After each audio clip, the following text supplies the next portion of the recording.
Then Pharaoh said to Joseph, "Behold, in my dream I stood on the bank of the river. Suddenly 7 cows came up out of the river, fine looking and fat, and they fed in the meadow. Then behold, 7 other cows came up after them, poor and very ugly and gaunt, such ugliness as I have never seen in all the land of Egypt. And the gaunt and ugly cows ate up the first 7.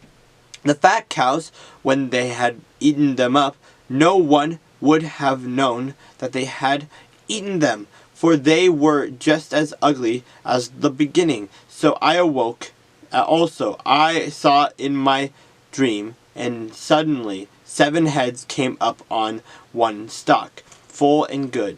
Then behold, 7 heads withered, thin and blighted by the east wind, sprang up after them, and the thin heads devoured the 7 good heads. So I told this to the magicians, but there was no one who could explain it to me." Then Joseph said to Pharaoh, "The dreams of Pharaoh are one. God has shown Pharaoh what he is about to do. The 7 good cows are 7 good years, and the 7 good heads are 7 years. And the dreams are one, and the 7 thin and ugly cows which came up after them are 7 years, and the 7 empty heads blighted by the east wind are 7 years of famine. This is the thing which I have spoken to you, Pharaoh. God has shown Pharaoh what he is about to do. Indeed, 7 years of great plenty will come throughout all the land of Egypt.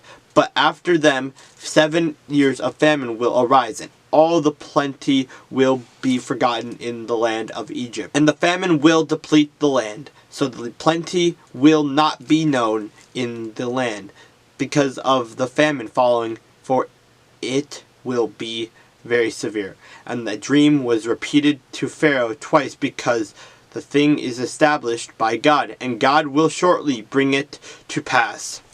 Now therefore, let Pharaoh select a discerning and wise man, and set him over the land of Egypt. Let Pharaoh do this, and let him appoint officers over the land, to collect 1/5 of the produce of the land of Egypt in the 7 plentiful years. And let them gather all the food of those good years that are coming, and store up grain under the authority of Pharaoh. And let them keep food in the cities. Then that food shall be as a reserve for the land for the 7 years of famine, which shall be in the land of Egypt, that the land may not perish during the famine.